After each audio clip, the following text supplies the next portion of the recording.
E aí pessoal, estamos de volta, executando aí a gravação dos nossos vídeos sobre lei de responsabilidade fiscal. Graças à nossa famosa, já conhecida câmera, né? A gente teve problemas mais uma vez em relação ao corte do vídeo, porque eu não contei o tempo de maneira exata. Mas, porém, contudo, todavia, vamos seguir em frente, né? Que atrás vem gente. Então vamos lá. Seguindo o manual aí, que a gente vem estudando, na página 34, a gente já vai falar da instrução normativa número 1 de 2001. E aí a gente vai explicando e ver o que isso aqui tem a ver com a nossa querida e amada lei de responsabilidade. Então vamos lá. A instrução normativa número 1 da Secretaria do Tesouro Nacional, de 4/5 de 2001, é o instrumento legal que vem regulamentar as disposições do capítulo 5 das transferências voluntárias da Lei de Responsabilidade Fiscal. Esse capítulo apresenta uma interpretação dos artigos dessa instrução normativa, tendo como objetivo auxiliar o administrador público no entendimento das regras que deverão ser obedecidas a partir da publicação dela, para a realização de convênios e para o recebimento de transferências voluntárias do governo federal. Bom, gente, então a gente vai estar verificando aqui a imposição prática em relação às transferências voluntárias que a gente verificou no vídeo anterior, certo? Deixa eu só aumentar o tempo de inatividade aqui, senão a gente vai ficar eu tendo que liberar a tela o tempo inteiro. Pronto. Bom, em primeiro lugar, deve-se observar que essa instrução normativa não altera nem substitui, mas apenas amplia as disposições expressas numa outra instrução normativa mais antiga, né, que é de 97.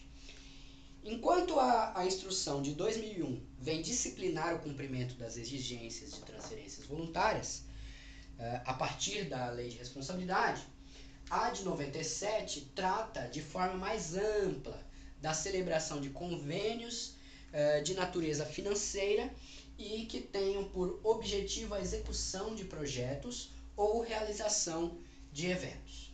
Então, como a Lei de 97 ela trata de uma maneira mais ampla, né?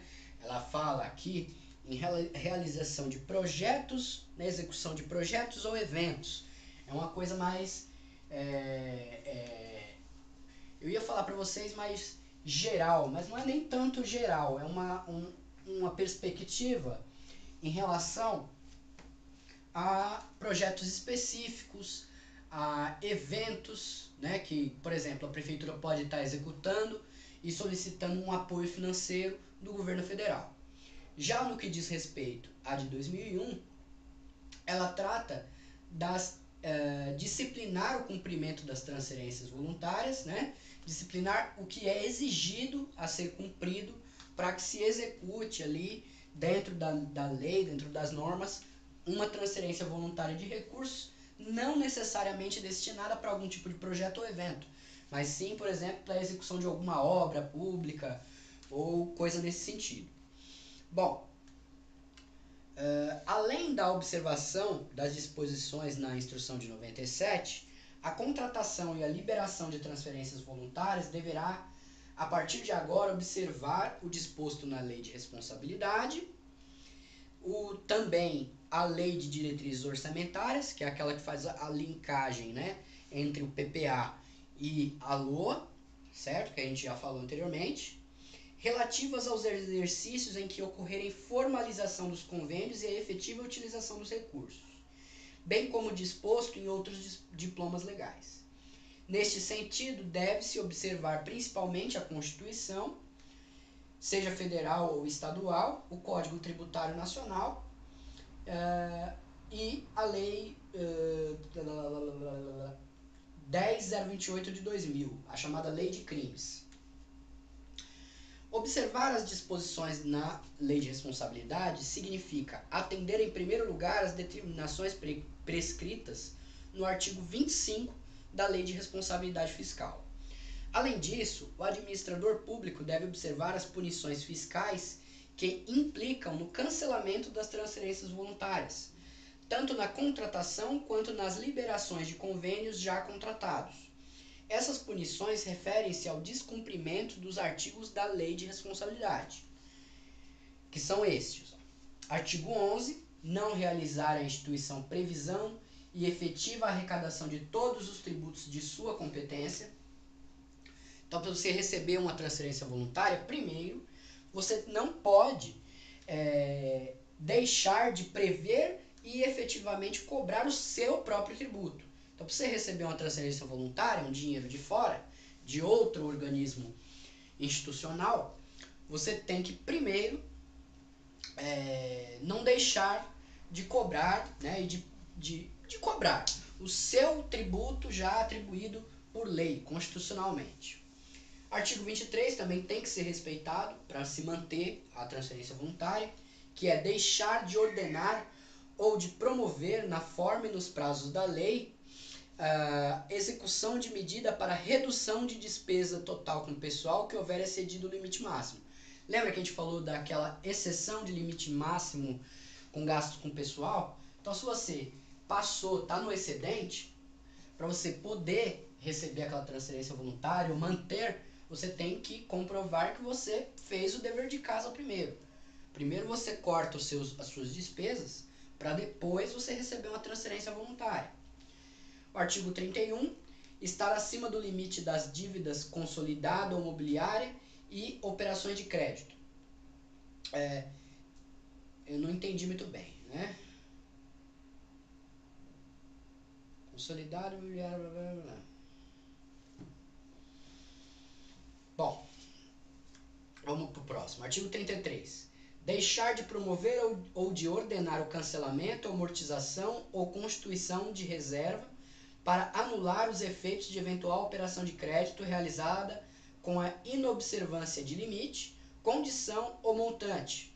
Então, se você descumprir isso em relação a ordenar o cancelamento, a redução ou uma reserva para aquele pagamento de operação de crédito que eventualmente tenha sido realizado para cobrir despesas, né, como a gente veio discutindo nos últimos vídeos em relação à atual situação do governo federal, também vai ocasionar um problema em relação à transferência de recursos voluntária. Artigo 40. Não ressarcir pagamento de dívida honrada pela União ou Estado. Então, se você, enquanto, por exemplo, prefeitura, município, você deixar de ressarcir aquilo que tanto a União ou o Estado tenha pago em seu lugar por falta de recursos, você tem que fazer esse ressarcimento. Se você se recusar a fazer esse ressarcimento, né, aliás, executar um tipo de moratória, enfim, também vai prejudicar. Artigo 51. Não remeter contas ao Poder Executivo da União até o dia 30 de abril para o caso dos municípios, ou 31 de maio para os estados. Quer dizer, deixar de enviar as contas, né, que os municípios e os estados têm que mandar para a União, para fazer a sua prestação de contas, enfim. Artigo 52. Não publicar o relatório resumido de execução orçamentária no prazo estabelecido. Artigo 55. Deixar de divulgar ou enviar ao Poder Legislativo e ao Tribunal de Contas o relatório de gestão fiscal nos prazos de lei. Então, se você ali dentro do município deixar de encaminhar esse relatório para avaliação, seja do Poder Legislativo, da Câmara de Vereadores, ou em relação àqueles municípios que têm Tribunal de Contas, no prazo estabelecido, para que você tenha ali a auditoria do que foi feito em relação aos recursos. E, por fim, artigo 70. Não se enquadrar no limite da despesa total com o pessoal em até 2 exercícios. Caso em 1999 estiver acima desse limite, eliminando o excesso gradualmente, a razão de pelo menos 50% ao ano, mediante a adoção de medidas previstas em lei.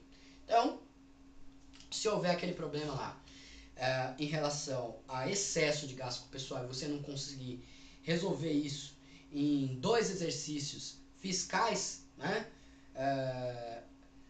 eliminando o excesso gradualmente, pelo menos 50% ao ano, também vai prejudicar as transferências voluntárias. Quer dizer, você tem que estar com as suas contas, né, devidamente em dia, para você poder, manter essa questão da transferência voluntária entre os entes, certo?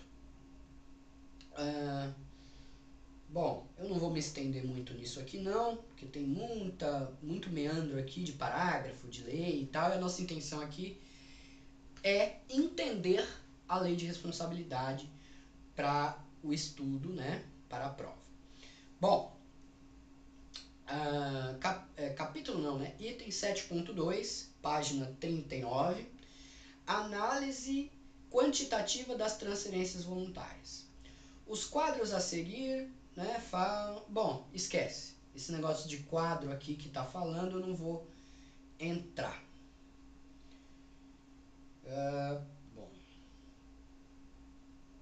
Limites mínimos, página 41, lá no finalzinho.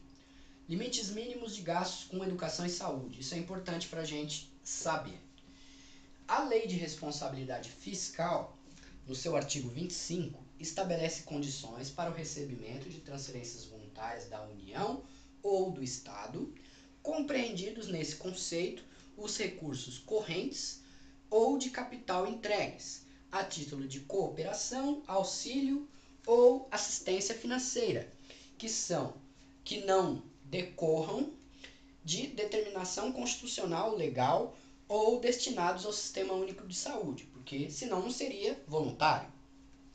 Bom, transferências voluntárias são aquelas realizadas através de convênio ou acordo congênere e que constam do orçamento da União ou do Estado, mas não decorrem de uma determinação constitucional ou legal, como a gente falou. Destinam-se com frequência a obras e também, com frequência, têm origens em emendas parlamentares. Assim, as transferências constitucionais e legais não são transferências voluntárias. A suspensão de transferências voluntárias não atinge as ações de educação, saúde e assistência social. No entanto, dentre as exigências para o recebimento destas transferências voluntárias, se inclui o cumprimento dos limites constitucionais relativos à educação e à saúde. O limite mínimo para gasto com educação diz respeito ao Fundo de Manutenção e Desenvolvimento do Ensino Fundamental e Valorização do Magistério, Fundef, e foi instituído pela Emenda Constitucional 14 de 96 e pelo Decreto 2264 de 97. O limite mínimo para gasto com a saúde foi instituído pela Emenda Constitucional 29 de 2000. E agora a gente vai falar específico de cada uma delas, da Emenda 14 e da Emenda 29. Então o que ele está dizendo aqui é que, para que seja concedida aquela transferência voluntária para a cooperação, né, que normalmente é destinada para obras, mas se essa transferência voluntária for suspensa, não pode ser prejudicada a saúde, a educação e a assistência social, né? Mas os limites mínimos exigidos para investimento e que devem ser cumpridos para as transferências voluntárias, tanto na educação quanto na saúde, são definidos por essas emendas que eu falei para vocês agora. A emenda 29 e a emenda 14. A 29 da saúde e a 14 da educação. E aí a gente vai falar um pouquinho sobre elas duas, tá? Primeiro da 14. O Fundo de Desenvolvimento da Educação, o Fundef aqui, foi criado para vigorar durante 10 anos, entre 98 e 2007, e tem o objetivo de melhorar a alocação de recursos na educação em termos de equidade e de eficiência. O caminho para atingir esse objetivo foi a indução do processo de municipalização do ensino fundamental, conjugada com a promoção de uma política de equidade de acesso da população aos recursos. De acordo com a Constituição, no seu artigo 212, o município deve destinar à educação pelo menos que não menos que 25% da sua arrecadação de impostos e de transferências. Desses 25%, 60% devem ser destinados ao financiamento da educação fundamental e 40% ao financiamento dos outros níveis de educação, por exemplo, ensino infantil. Então vamos lá. A gente já entendeu que para você ter aquela parceria de cooperação com a União ou os estados, o município vai receber uma transferência voluntária, só que ele tem que cumprir certos requisitos. E entre eles os gastos mínimos dele, com o dinheiro que ele arrecada com impostos e as transferências compulsórias, constitucionais, com educação e saúde e assistência social. Mas a gente está falando primeiro da educação. Em relação à educação, ele está dizendo que ele tem que gastar, o limite mínimo que o município tem que gastar com a educação é 25% do que ele arrecada. Então vamos lá. Educação.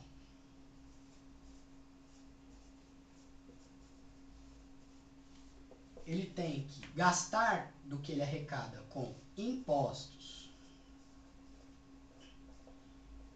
mais transferências constitucionais, não é a voluntária. A voluntária constitucional.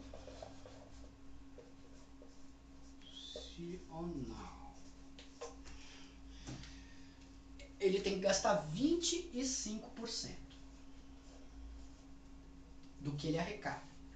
Com isso e com isso. Sendo que desses 25%, 40% dos 25% é com outros níveis de educação, no caso, educação infantil, que seriam as creches, pré-escolas e afins, que até na Constituição está delimitado para os municípios esse tipo de educação, e 60% a educação, o ensino fundamental. Antigamente era a primeira ou oitava série, agora está a primeira ao nono ano, que também constitucionalmente é de égide do município. Vamos lá, onde é que eu parei aqui? Além disso, 60% dos recursos do fundo lá devem ser destinados exclusivamente para o pagamento de salários dos professores. Dados os objetivos de valorização do magistério e de melhoria na qualidade do ensino. E ainda é fixado um valor mínimo a ser gasto anualmente com cada aluno. Para o ano de 2000, o valor mínimo nacional per capita foi estabelecido de uma forma diferenciada, tendo sido estipulado R$ 333 para a primeira a quarta séries, 349 da quinta a oitava série. Mas como eu falei para vocês, já mudou, A gente já tem até o nono ano. Os recursos apontados ao fundo serão distribuídos de acordo com o número de matrículas efetivadas nas redes estadual e municipal, multiplicadas pelo valor único por aluno estabelecido.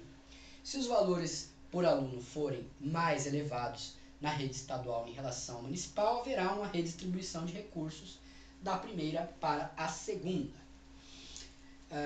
Se o valor por aluno em cada estado não alçar o mínimo definido nacionalmente, a destinação de recursos do governo federal para estados e municípios será feita automaticamente, considerando o número de matrículas efetivadas na rede do ensino fundamental. Certo? Então, como a gente disse, verificar qual é a arrecadação de impostos e transferências do município, calcular 15% desse valor para aplicar em ensino fundamental, quer dizer, seria 60% dos 25%, e o restante, os 10%, para os outros níveis de ensino, no caso, o ensino infantil. Dos recursos do Fundo de Educação, 60% é para pagar professores e 40% outras despesas, como, por exemplo, materiais escolares, uniformes, enfim. Bom, isso posto, entendido aqui os limites que devem ser respeitados pelo município para ele receber a transferência voluntária, vamos falar da emenda 29 em relação à saúde. Deixa eu ver quanto tempo tem rodado. 21 minutos, se a gente falar rapidinho, dá tempo. Vamos lá, ó. A emenda constitucional da saúde estabeleceu vinculação de um percentual de recursos orçamentários dos diversos níveis de governo para o financiamento da saúde. As regras para a União e os estados não serão analisadas aqui, pois a gente está analisando a situação dos municípios, para ele poder receber a transferência voluntária, dita CUT. O conceito de ações e serviços de saúde será estabelecido por lei complementar. Para os municípios, o percentual de vinculação é de 15% da sua receita de impostos e transferências constitucionais. Saúde para os municípios. Ele espirrou. 15% do que ele arrecada tem que ser gasto na saúde. Do mesmo modo que a gente falou antes. Impostos mais transferências constitucionais. Certo? Beleza. Para ele poder cumprir o requisito, para ele ter aquela parceria, aquela transferência voluntária. Esse percentual deverá ser atingido no prazo de 5 anos contados a partir da entrada em vigor da emenda. Os municípios que destinavam no seu primeiro ano percentuais menores que 15% para o financiamento da saúde devem aumentá-los gradualmente até o 5º ano. Quer dizer, como a emenda 29 é do ano 2000, até 2005 eles teriam que estar nivelados. Então, hoje, todo mundo tem que estar gastando 15% com a saúde, né? Que é uma miséria. 15% do que o governo arrecada para repassar para a saúde é muito pouco, né? Por isso que a gente vive com a saúde pública na UTI. Bom,